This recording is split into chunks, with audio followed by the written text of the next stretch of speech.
From skipping the airline lavatory because you're scared you won't fit inside, to opening your wallet yet again for a carry-on bag that used to be free, flying has turned into a masterclass in how to extract money from human misery. These are the 8 new airline tricks that are making your flight experience worse every single year. Number 8. The basic economy trap. Basic economy sounds like you're getting the basics of flying. You get a seat, you get from point A to point B, and you save money. But here's what American Airlines doesn't tell you when you book that cheap ticket. Starting in April 2026, customers traveling on a domestic basic economy ticket will be charged $55 for their first checked bag and $65 for their second checked bag at the airport. That's $5 more than regular economy passengers pay for the exact same baggage service. But wait, it gets worse.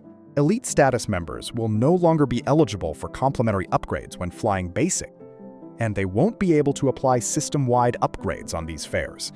AAdvantage Elite members will no longer get complimentary seat selection or access to the carrier's main cabin extra seats on basic fares. So even if you've been loyal to American for years and earned elite status, you're treated like a first-time flyer the moment you try to save money with basic economy. Airlines have figured out that the word basic gives them permission to strip away everything that used to be included with a plane ticket. You're not buying a flight anymore. You're buying the right to board a plane and figure out the rest. Number 7. The family separation shakedown. Picture this. You're traveling with your 8-year-old daughter. You book 2 tickets on the same reservation. When you check in, the airline has seated you in row 5 and your child in row 28. Want to fix this? That'll be $25 per seat, please. In February 2023, no airlines guaranteed free family seating, and some airlines charged $10 to $50 extra per seat. Airlines were literally charging parents money to sit next to their own children. The Department of Transportation had to step in because the practice was so widespread that mandating fee-free family seating would save a family of 4 as much as $200 per round trip if seat fees were $25. Think about the psychology here. Airlines know that parents will pay almost anything to avoid the nightmare of their child sitting alone among strangers for hours. So they create a problem by separating families, then sell them the solution. Some airlines, including Alaska, American, Frontier, and JetBlue, voluntarily eliminated these fees following a 2023 State of the Union appeal from President Biden. Number 6. The bathroom shrinkage conspiracy. Here's something airlines really don't want you to notice. The bathroom you just squeezed into on your last flight was smaller than the bathroom on your previous flight 5 years ago. Lavatories are shrinking down to their smallest width ever to fit more seats. Flying has become a game of inches, with airlines trying to squeeze as many passengers as possible on planes. On some of the newer planes flown by American, Delta, and United Airlines, the bathrooms and coach are just 24 inches wide. For reference, that's roughly the width of an average household dishwasher. By comparison, the average porta potty is roughly 34 inches wide. Airlines have created bathrooms that are smaller than portable toilets at construction sites. While airlines typically offer up lots of technical data on their new aircraft, they don't publish data on the size of bathrooms. According to the manufacturer, the new style bathrooms free up enough space to fit 6 more passengers on board.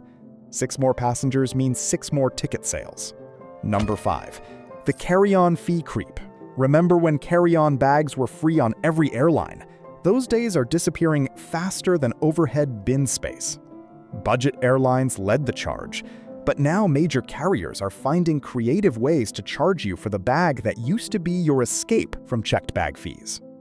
Airlines have mastered the art of making your free carry-on technically violate their rules. Your bag is 1 inch too tall. That'll be $60 for gate checking. Your personal item is slightly larger than their metal sizing box. Pay up or leave it behind. They've turned airport gate agents into revenue collection officers armed with measuring devices.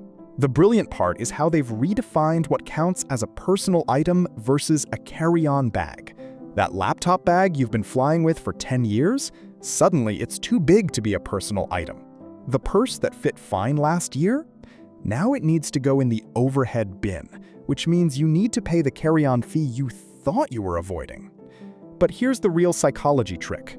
They make the gate-checked bag fee higher than the advance carry-on fee, so you feel like you're getting a deal when you pay $25 online instead of $60 at the gate. Number 4. The seat selection extortion. Airlines have turned seat selection into another money trap. Want a window seat? Pay. Want an aisle seat? Pay more. Want extra legroom or a seat near the front? Pay again.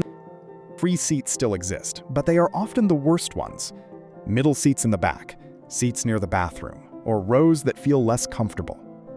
The seat map is designed to make paying look like the only smart choice. Then comes the pressure. You think you can wait until check-in, but by then the free seats may be gone or scattered. Now you either pay up or risk sitting away from your travel partner.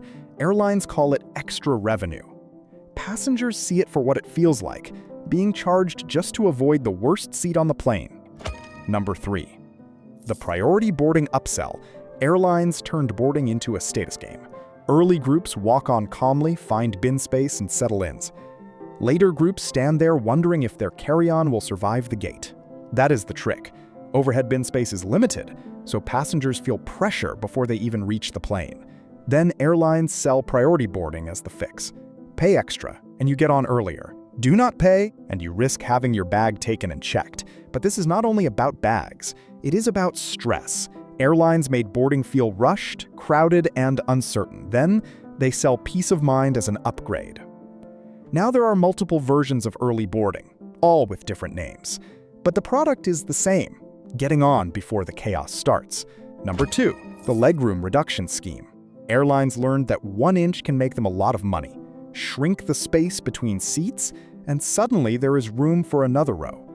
More seats mean more tickets, and your knees become part of the business model. That is why flying feels tighter every year. Seats have gotten smaller, legroom has been reduced. Even bathrooms feel squeezed. The passenger gets less space, but the ticket price does not get smaller. Then airlines sell the fix. They create names like Economy Plus or Main Cabin Extra and charge you for the legroom that used to feel normal. Number 1. The baggage fee escalation. Baggage fees started as a temporary airline fix during the 2008 financial crisis. Now they are one of the easiest ways airlines make extra money from passengers who already paid for a ticket. The trick is simple. The fee changes depending on when you pay. Pay online, and it costs less. Pay at the airport, and it costs more. Get forced to check a bag at the gate, and the price can climb even higher. Same bag, same flight, different price because you had fewer options.